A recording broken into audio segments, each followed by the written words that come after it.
Hello and welcome back to Byzantium and the Crusades. My name is Nick Holmes and this is episode 10 of Mongols and Mamluks, and the title is The Return of the Mongols. Now, as you've heard in the previous episodes, in the late 13th century, the age of the Crusaders was coming to a close. The Crusader state in the Middle East had shrunk to a handful of coastal towns like Acre, Tripoli and Tyre. The great city of Antioch had fallen to the Mamluks in 1268 and had been virtually destroyed. The times had changed dramatically since the days of the First Crusade. Western Europe had basically lost interest in the concept of crusading, and the Middle East had become the battleground between two much greater powers than the Crusaders, who were the Mamluks based in Egypt and the Mongols, whose vast empire had fragmented into four separate states, with the one in the Middle East which controlled the territory in modern-day Persia and Iraq, called the Ilkhanate. Now, the Ilkhanate was still very powerful and a major threat to the Mamluks, as well as being an important ally for the Crusaders. So, in this episode, we'll hear about how the Mongols wanted to launch a new offensive against the Mamluks, and the really interesting point is that they were extremely keen to get the Crusaders on their side for a joint attack. Now, this should have been a heaven-sent opportunity for the Crusaders, no pun intended, but as you'll hear, the response from Christian Europe was surprisingly weak. This was really because the remaining Crusaders in the Holy Land were still pretty suspicious of the Mongols, since probably rightly they reckoned that they would just end up as a vassal state to the Mongols if they joined them to beat the Mamluks. And in Western Europe, while there was still a lot more interest in a potential alliance with the Mongols, the problem was that the political will to launch a crusade as a joint attack on Islam with the Mongols simply didn't exist. This was really because the popular religious fervour that had driven the First Crusade had evaporated, and the sense of prestige in leading a crusade among the great European monarchs had also waned. So, as you'll hear, the result was that Christian Europe, I think, missed out on what could have been a game-changing opportunity to make a concerted strike together with the Mongols against the Mamluks. Now, I know that you'll also be thinking, hey, we're rapidly drawing towards the end of the story of the Crusade, so what's going to happen to this podcast? Well, as I mentioned in the last episode, I'm pleased to say that it's far from over yet, since I'd like to get back to Byzantium, which we've rather neglected for a lot of the last episodes, and in particular to tell the story of the fall of Constantinople to the Ottoman Turks in 1453, which I regard as one of the main consequences of the failure of the Crusades. And after that, I'm delighted to say that I'm intending to do more history podcasts on other subjects around Roman, Byzantine and medieval history, so stay tuned for those. So let's get on with this episode about the return of the Mongols. As before, I'll read from my adapted version of Sir Stephen Runciman's wonderful History of the Crusades. Hope you enjoy it.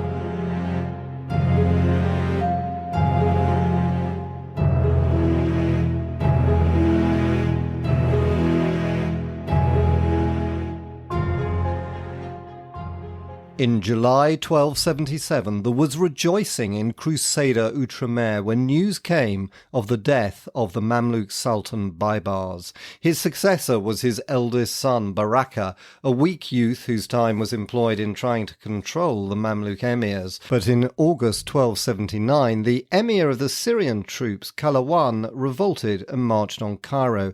Baraka abdicated in favour of his 17-year-old brother, and Kalawan took over the government. 4 months later, Kalawan displaced the child and proclaimed himself sultan. The governor of Damascus, Sonkor al-Ashkar, refused to accept his authority and proclaimed himself sultan there next April, but he was unable to maintain himself against the Mamluks. After a battle close to Damascus in June 1280, he retired to northern Syria and soon made his peace with Kalawan, who thus obtained the whole of Baybars' empire.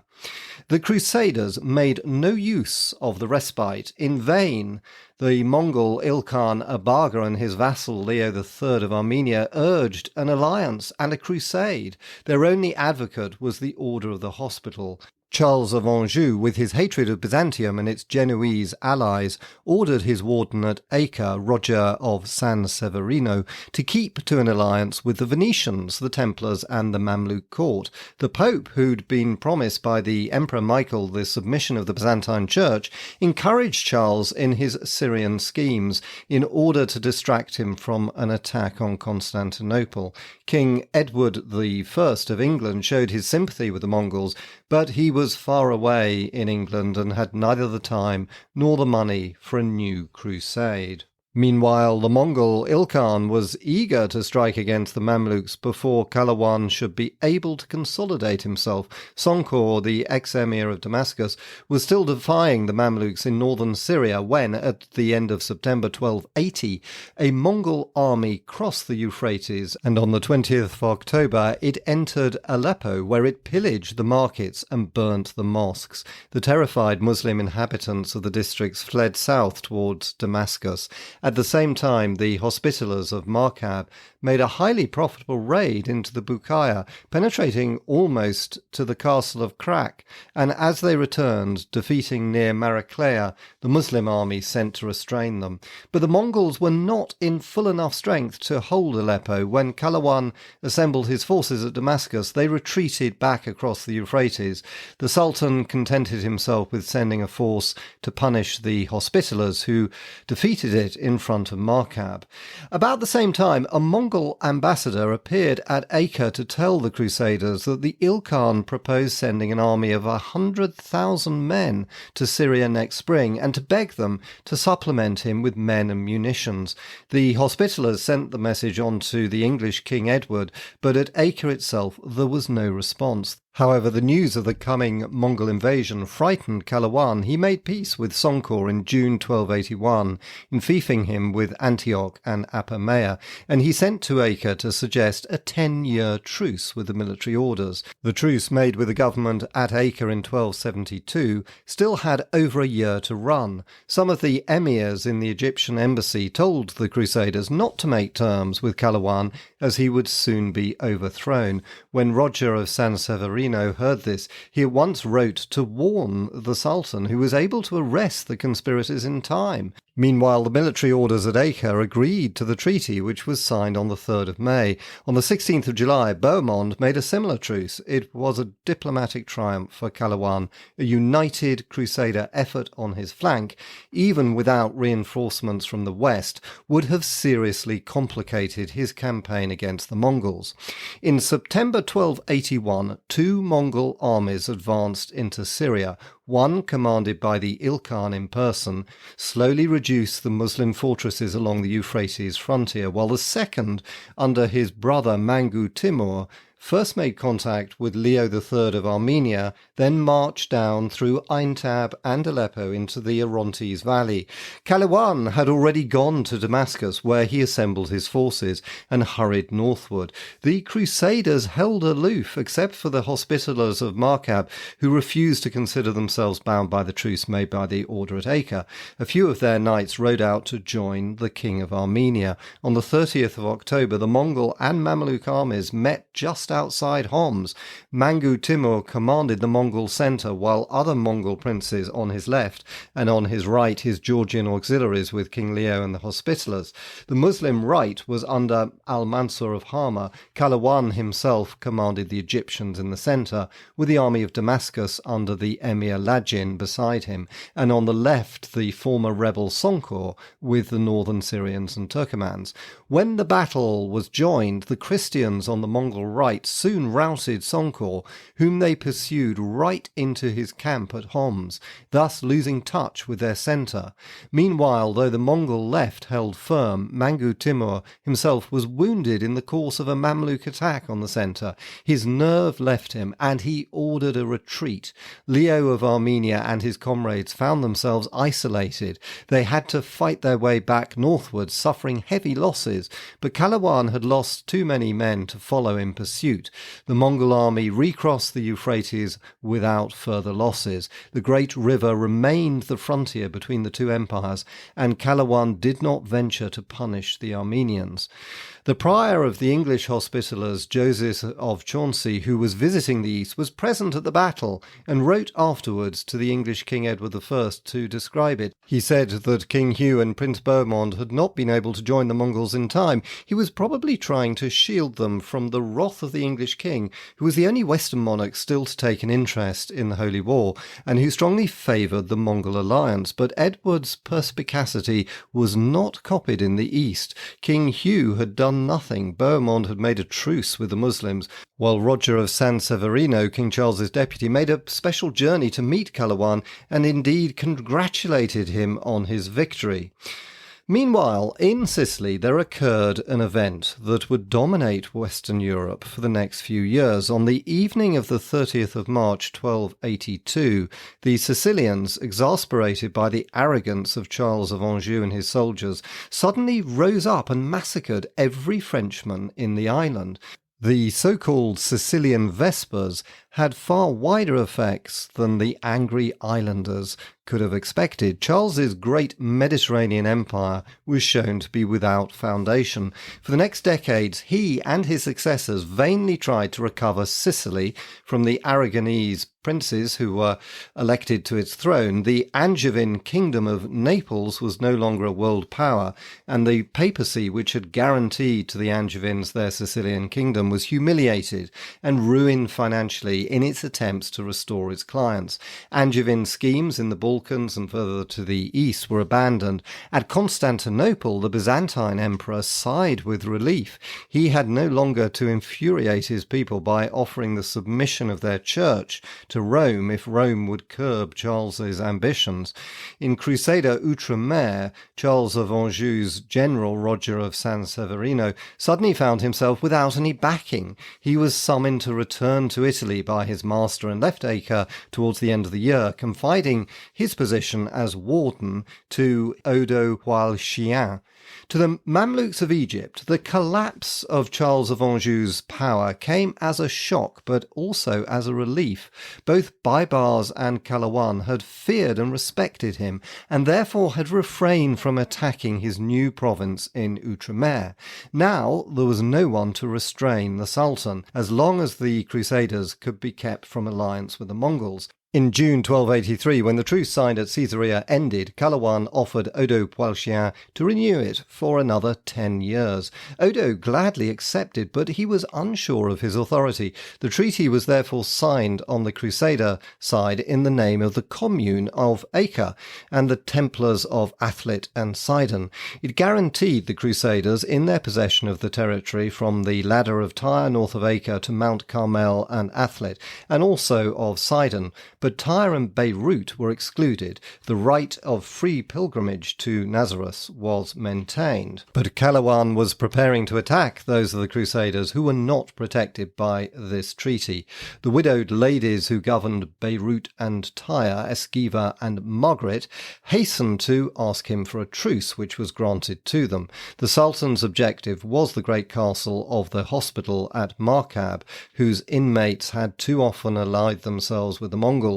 So on the 17th of April 1285, the Sultan appeared with a great army at the foot of the mountain on which the castle stands, bringing a larger number of siege engines than had ever been seen together before. His men dragged them up the hillside and began to pound at the walls. But the castle was well equipped, and its own mangonels had the advantage of position. Many of the enemy's siege machines were destroyed. For a month the Muslims could make no progress. At last the Sultan's engineers succeeded in digging a mine under the Tower of Hope, which rose at the end of the northern salient, and filling it with inflammable wood. On the 23rd of May, the mine was fired, and the tower came crashing down. Its fall interrupted the assault of the Muslims, and they were driven back. But the garrison had discovered that the mine penetrated far further under their defences. They knew that they were lost and capitulated. The 25 officers of the order who were in the castle were allowed to retire with all of their possessions on horseback and fully armed. The rest of the garrison was allowed to go free, but could take nothing with them. They retired to Tortosa and then to Tripoli. Calawan made his formal entry into the castle on the 25th of May. Meanwhile, on the 15th of August, Outremer proclaimed a new king when Henry of Cyprus was crowned at Tyre by the archbishop. After the ceremony, the court returned to Acre, and there they held a fortnight of festivity. There were games and tournaments, and in the great hall of the hospital, pageants were enacted. There were scenes from the story of the Round Table with Lancelot and Tristram and Palamedes, and they played the tale of the Queen of Femine from the romance of Troy. Not for a century had there been such a splendid festival in Outremer. The handsome boy king charmed everyone, for it was not yet known that he was epileptic. Behind him, to advise him in everything, were his uncles Philip and Baldwin of Ibelin, who were deeply respected. On their advice, he did not remain long at Acre, but returned in a few weeks' time to Cyprus, leaving Baldwin of Ibelin as warden. The Sultan of Cairo must have smiled to hear of the frivolous celebrations of the Crusaders, but to the Mongol Ilkhan at Tabriz it seemed that the time had come for more serious action against the Mamluks. Abaga had died on the 1st of April 1282. His successor as the Mongol Ilkhan was his brother Tekuda, who in his childhood had been baptized into the Nestorian Christian faith under the name of Nicholas. But his tastes lay towards the Muslims. Hardly was he on the throne before he announced his conversion to Islam and took the name of Ahmed and title of Sultan. At the same time, he sent to Cairo to conclude a treaty of friendship with Kalawan. His policy horrified the older Mongols of his court, who complained at once to the great Khan Kubilai. With Kubilai's approval, Abaga's son Argun led a revolt in Khorasan, where he was governor. He was defeated at first, but Ahmed was soon deserted by his generals and was murdered in a palace conspiracy on the 10th of August 1284. Argun at once took the throne. Like his father, Argun was religiously eclectic. His own sympathies were for Buddhism, but his vizier Sadadullah was a Jew, and his best friend was the Nestorian Christian Ma Yabala. This remarkable man was a Turk in origin, born in the Chinese province of Shanxi. He had come with his compatriot Rabam Suma westward in the vain hope of making a pilgrimage to Jerusalem. He had a great influence over the new Ilkhan, who longed to rescue the holy places of Christendom from the Muslims, but who always said that he would not do so unless the Christian kings of the West gave their aid. So, in 1285, Argun wrote to Pope Honorius IV to suggest common action, but he received no answer. 2 years later, he decided to send an embassy to the West, and he chose as his ambassador Ma Yabala's friend Rabban Soma. The ambassador, who wrote a vivid account of his mission, set out early in 1287. Sailing from Trebizond, he reached Constantinople about Easter time. He was cordially received by the Byzantine Emperor Andronicus and visited the great church of San Sophia and the other great shrines of the imperial city. Andronicus was already on excellent terms with the Mongols and was ready to help them as far as his dwindling resources allowed. From Constantinople, Rabban Soma went to Naples, arriving there at the end of June. While he was there, he saw a sea battle in the harbour between the Aragonese and the Neapolitan fleets. It was his first indication that Western Europe was preoccupied with its own squabbles. He rode on to Rome. There he found that Pope Honorius had just died and the conclave to elect his successor had not yet assembled. The 12 cardinals who were resident in Rome received him, but he found them ignorant and unhelpful. They knew nothing of the spread of Christianity among the Mongols and were shocked that he should serve a heathen master. When he tried to discuss politics, they cross-questioned him about his faith and criticized its divergences from their own. In the end, he almost lost his temper. He had come, he said, to pay respects to the Pope and to make plans for the future, not to hold a debate about Christianity. After he had worshipped in the chief churches of Rome, he went gladly to Genoa. The Genoese welcomed him with great ceremony. The Mongol alliance was important to them, and they gave due attention to the ambassador's proposals. But they promised no alliance against the Mamluks. Next, Rabban Surma travelled to France, England, and then back to Rome to see the new Pope Nicholas IV. But everywhere he went, he found excuses not to go on crusade. He returned to the Mongol court with the message that the Christian West had lost its interest in crusading. Had the Mongol alliance been achieved and honestly implemented by the West, the existence of Crusader Outremer would almost certainly have been prolonged. The Mamluks would have been crippled, if not destroyed, and the Ilkhanate of Persia would have survived as a power friendly to the Christians and the West. As it was, the Mamluk Empire survived for nearly 3 centuries, and within 4 years of Arghun's death, the Mongols of Persia passed into the Muslim camp. It was not only the Crusaders of Outremer whose cause was lost by the negligence of the West, but also the Nestorian Church of the East. And this negligence was primarily due to the quarrels between the Christian monarchs and the Pope. It meant that the Crusaders still living in the Holy Land were doomed, and it would not be long before they were finally destroyed.